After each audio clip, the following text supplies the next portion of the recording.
ಆ ಹೆಣ್ಣು ಮಗಳನ್ನು ಸರಿಯಾಗಿ ನೋಡಿಕೊಂಡಿದ್ದೆ ಆದರೆ ಮನೆಯಲ್ಲಿ ಅತ್ತೆ ಮಾವ ಆಗಲಿ ಹಾಗೆ ಗಂಡ ಆಗಲಿ ಆ ಹೆಣ್ಣು ಮಗಳು ಯಾರು ಬರ್ತಾಳೋ ಅವಳು ನಮ್ಮ ಮನೆಯ ಒಬ್ಬ ಸದಸ್ಯೆ. ಅವಳು ಯಾರೋ ಹೊರಗಿನವಳಲ್ಲ. ಎಲ್ಲರೂ ಹೀಗೆ ಮಾಡೋದು ಮನೆಯಲ್ಲಿ. ಏನು ಅಂತಂದರೆ ಎಲ್ಲರೂ ಒಂದಾಗ್ಬಿಡ್ತಾರೆ. ಅವರೆಲ್ಲ ತಂದೆ ತಾಯಿ ಅಣ್ಣ ಗಂಡ ಮತ್ತು ಆ ಮಗಳು ಆ ಮನೆಯಲ್ಲಿರುವಂಥ ನಾದಿನಿ ಎಲ್ಲ ಒಂದಾಗ್ಬಿಡ್ತಾರೆ. ಇವಳನ್ನು ಸಪ್ರೇಟ್ ಮಾಡಿಬಿಡ್ತಾರೆ. ಇವಳಿಗೆ ಬಾಯಿಗೆ ಬಂದ ಹಾಗೆ ಮಾತಾಡೋದು. ಇವಳು ಒಂದು ಕಡ್ಡಿ ಎತ್ತಿಟ್ರು ತಪ್ಪು, ಕಡ್ಡಿ ಪಕ್ಕಕ್ಕಿಟ್ರು ತಪ್ಪು. ಅದೇ ಮಗಳು ಬಂದು ಅದೇ ಕಡ್ಡಿನ ತಲೆ ಮೇಲೆ ಇಟ್ಕೊಂಡ್ರೂ ಕೂಡ ಅದೇನು ಪ್ರಾಬ್ಲಮ್ ಇರಲ್ಲ. ಈ ರೀತಿಯಾದ ಮನಸ್ಥಿತಿ ಯಾಕೆ ಬೇಕು? ಹೆಣ್ಣು ಮಗಳು ಪ್ರತಿಯೊಬ್ಬರೂ ಹೆಣ್ಣು ಮಗಳೇ. ಎಲ್ಲರನ್ನೂ ಕೂಡ ಸಮಾನ ದೃಷ್ಟಿಯಲ್ಲಿ ನೋಡೋದು ಕಲ್ತ್ಕೊಳ್ಳಿ. ಮೊದಲನೇದಾಗಿ ಹೆಣ್ಣು ಕೊಟ್ಟಂತಹ ತಂದೆ ತಾಯಿಗಳು ಹೆಣ್ಣು ಮಗಳಿಗೆ ಇಲ್ಲ ಸಲ್ಲದ್ದನ್ನು ಹೇಳೋದನ್ನು ಬಿಟ್ಟು, ನೀನು ನಿನ್ನ ಗಂಡನ ಮನೆಗೆ ಹೋಗಿದೆಯಾ, ಅಲ್ಲಿ ನಮ್ಮ ಮನೆಯ ಹೆಸರನ್ನು ನೀನು ಸರಿಯಾದ ರೀತಿಯಲ್ಲಿ ಬೆಳೆಸಬೇಕು, ಬಿಟ್ಟು ನಮ್ಮ ಮನೆಗೆ ಬಂದು ನೀನು ಬೇರೆ ರೀತಿಯಲ್ಲಿರಬಾರ್ದು. ನಿನಗೆ ಮದುವೆ ಮಾಡಿಕೊಟ್ಟಿರೋದು ಅತ್ತೆ ಮಾವನ ಸೇವೆ ಮಾಡೋದಕ್ಕೆ, ಗಂಡನ ಸೇವೆ ಮಾಡೋದಕ್ಕೆ ಅಂತ ಈ ತಂದೆ ತಾಯಿನೂ ಹೇಳ್ಕೊಡ್ಬೇಕು. ಅತ್ತೆ ಮಾವ ಕೂಡ ಅವಳು ನನ್ನ ಮಗಳ ಸಮಾನ ಅನ್ನೋ ರೀತಿಯಲ್ಲಿ ನೋಡಬೇಕು. ಆಗ ನೋಡಪ್ಪ ನಂದ ಗೋಕುಲ ಆಗತ್ತೆ ಮನೆ. ಅದು ಬಿಟ್ಟರೆ ಬಂದ್ಬಿಡ್ಬೋದು, ಮನೆ ಬಿಟ್ಟು ಬಂದ್ಬಿಡ್ಬೋದು, ಗಂಡನ ಮನೆ ಬಿಟ್ಬಿಟ್ಟು. ಆದರೆ ತಂದೆ ತಾಯಿ ಇರೋವ್ರಿಗೂ ಆ ಹೆಣ್ಣು ಮಗಳ ಜೀವನ ಚೆನ್ನಾಗಿರುತ್ತೆ. ಅದಾದಮೇಲೆ ನೋಡೋರು ಯಾರು? ಅವಳನ್ನ ಹೆಣ್ಣು ಮಗಳನ್ನು ನೋಡೋರು ಯಾರು? ನಾವು ಸ್ವಾಭಿಮಾನಿಗಳು, ನಾವು ನೋಡ್ಕೊಳ್ತೀವಿ. ಎಷ್ಟು ದಿನ ನೋಡ್ತೀರಿ? ಎಷ್ಟು ದಿನ ದುಡಿತೀರಿ? ಏನು ಮಾಡ್ತೀರಿ? ವಯಸ್ಸಾಗೇ ಆಗುತ್ತಲ್ವ? ಅದರ ಬಗ್ಗೆ ಯೋಚನೆ ಮಾಡಿ ನಿರ್ಧಾರ ಮಾಡಿಕೊಳ್ಳಿ. ಮನೆಯಲ್ಲಿ ಮಗು ಹುಟ್ಟಿದ್ದ ಹಾಗೆ ಲಲಿತಾ ಸಹಸ್ರನಾಮವನ್ನು ಕೇಳಿಸೋದ್ರಿಂದ ಈ ರೀತಿಯಾದ ಸಂಕುಚಿತ ಮನೋಭಾವ ದೂರವಾಗುತ್ತೆ. ಹೀಗೆ ಹೆಣ್ಣು ಮಕ್ಕಳ ಜೀವನವನ್ನು ತಂದೆ ತಾಯಿಗಳೇ ಸರಿಯಾದ ರೀತಿಯಲ್ಲಿ ಅಭಿವೃದ್ಧಿ ಮಾಡಿದರೆ ಖಂಡಿತವಾಗಲೂ ಒಳ್ಳೆಯದಾಗತ್ತೆ ಅನ್ನೋದರಲ್ಲಿ ಸಂದೇಹವೇ ಇಲ್ಲ.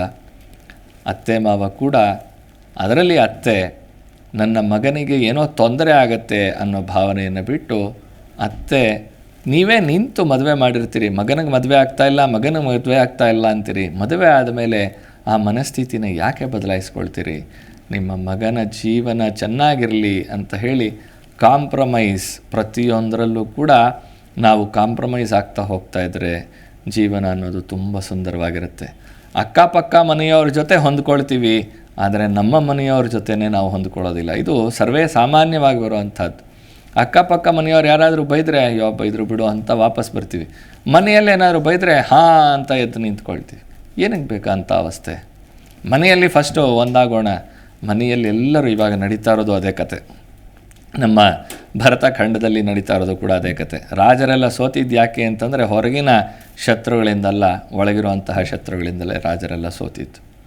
ಆದ್ದರಿಂದ ನಮ್ಮ ಒಳಗಡೆ ಇರುವಂತಹ ಶತ್ರುಗಳನ್ನು ನಾವೇ ದಮನ ಮಾಡಿಕೊಳ್ಳೋಣ. ನಮ್ಮ ಒಳಗಡೆ ಸ್ನೇಹ ಭಾವವನ್ನು ಬೆಳೆಸ್ಕೊಳ್ಳೋಣ, ಪ್ರೀತಿ ಭಾವವನ್ನು ಬೆಳೆಸ್ಕೊಳ್ಳೋಣ. ಮನೆ ಅಂತಂದರೆ ಅದು ಪ್ರೀತಿ ತುಂಬಿರುವಂತಹ ದೇವಾಲಯ ಆಗಬೇಕಾಗತ್ತೆ. ಆಗ ಮಾತ್ರ ಮನೆಯಲ್ಲಿ ತಾಪತ್ರಯ ಅನ್ನೋದು ದೂರವಾಗುತ್ತೆ.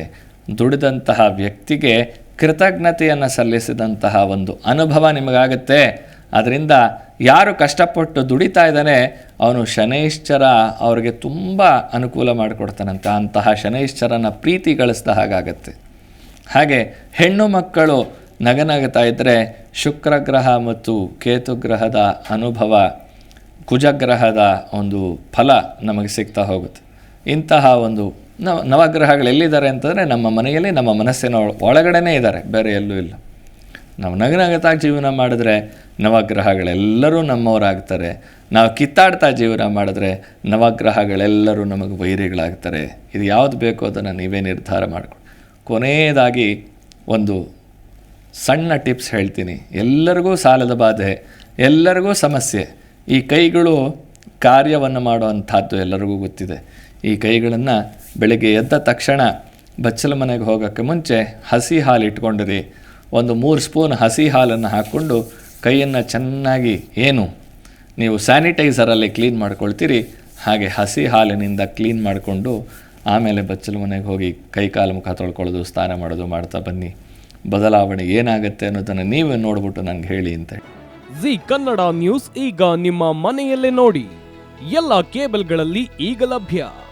ಸನ್ Direct 292, Jio TV 1334, U digital 162, city cable 51, GTPL 17, Abhishek cables 821, rock line telecommunication 51, Shri Basaveshwara number 60, Vinayaka digital number 53, in digital number 896ರಲ್ಲಿ ನಿಮ್ಮಿಸ್ತದ ಜಿ ಕನ್ನಡ ನ್ಯೂಸ್ ನೋಡಿ ಆನಂದಿಸಿ.